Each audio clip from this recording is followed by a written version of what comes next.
दरवाजा खोलिए, मैं आपका डिलीवरी बॉय आपका पार्सल लाया हूँ। जैसे ही होटल रूम का दरवाजा खुलता है तो वो देख मेरी आंखें फटी की फटी रह जाती है।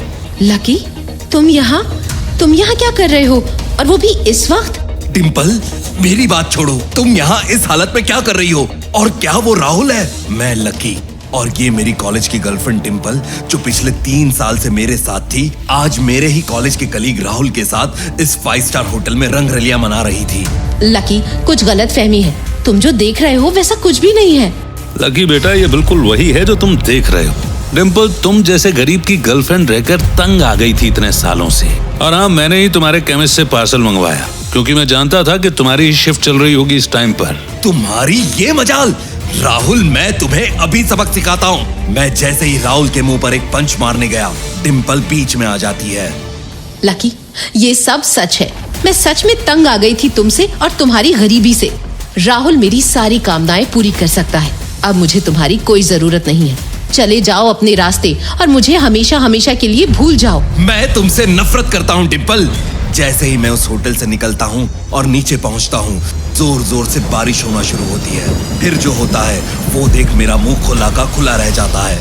मेरे मोबाइल पर एक पानी की बूंद टपकती है और उसी टाइम मेरे मोबाइल पर एक मैसेज आता है जिसमें लिखा होता है कि तुमने आखिरकार सारी शर्तों को पूरा कर लिया है। अब लक्ष्मण लाल अग्रवाल को उसकी पुश्तैनी जायदाद का हकदार बनाया जाता है। क्या मैं जो पढ़ रहा था वो सच था?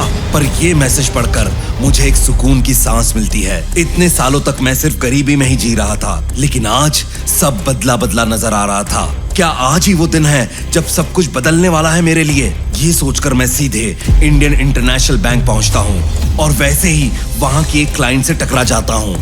अंधे हो क्या? कहाँ भागे जा रहे हो? मैं तुम्हें दिखाई नहीं दे रही? नहीं मैम, सॉरी। आप तो इतनी खूबसूरत है, कोई कैसे आपको अनदेखा कर सकता है? पर तुम्हें देख के नहीं लगता तुम्हारा इस इंटरनेशनल बैंक में खाता हो सकता है? मैम, मैंने कहा ना सॉरी। तभी बैंक की मैनेजर वहाँ आ जाती है और मिस कपूर से कहती है, मिस कपूर, सब ठीक तो है ना? कोई प्रॉब्लम तो नहीं दिया इस आदमी ने? बैंक को क्लाइंट की सेफ्टी के लिए यहाँ सिक्योरिटी बढ़ानी चाहिए, वरना कोई भी यहाँ घुसपैठ आ सकता है। तभी मेरे मोबाइल पर दूसरा मैसेज आता है और उसमें कुछ ऐसा लिखा रहता है जिसे पढ़ मेरे पैरों तले जमीन खिसक जाती है। लक्ष्मण लाल अग्रवाल अगर आज टाइम पर इंडियन इंटरनेशनल बैंक के वीआईपी मीटिंग रूम में सही समय पर नहीं पहुंच पाए तो उनकी पूरी जायदाद वो खो देंगे। और जैसे ही मैंने ये मैसेज पढ़ा, मेरी नजर बैंक के इधर उधर वीआईपी रूम ढूंढने में लग जाती है। और तभी मैं बैंक मैनेजर से पूछता हूँ, मैम ये वीआईपी रूम कहाँ है? मैं अग्रवाल हूँ। अग्रवाल तो हमारे बैंक के सबसे प्रीमियम क्लाइंट है। तुम्हें देख के मुझे नहीं लगता तुम अग्रवाल हो। तुम्हारा कोई कार्ड मिल सकता है? मैम कार्ड तो मेरे पास नहीं है, पर मुझे उस वीआईपी रूम में 9 बजे से पहले घुसना है और मेरे पास केवल 9 सेकंड बचे हैं। पर जैसे ही मैं वीआईपी रूम की ओर भागना शुरू करता हूँ, बैंक के सिक्योरिटी गार्ड्स मुझ पर टूट पड़ते हैं। वीआईपी रूम का ऑटोमेटिक डोर बंद होने की कगार पर होता है और मैं उस दरवाजे की ओर तेजी से बढ़ जाता हूँ। फिर अचानक जो होता है उससे मेरा पूरा बदन ठंडा पड़ जाता है। क्या मैं वक्त से पहले उस वीआईपी रूम में घुस पाऊंगा या फिर बैंक की सिक्योरिटी मुझे रोक लेगी? क्या होगी अग्रवाल खानदान की सारी जायदाद मेरी, या फिर खो बैठूंगा करोड़पति बनने का एक आखिरी मौका? कितने पैसे मुझे मिलने वाले थे अग्रवाल परिवार से?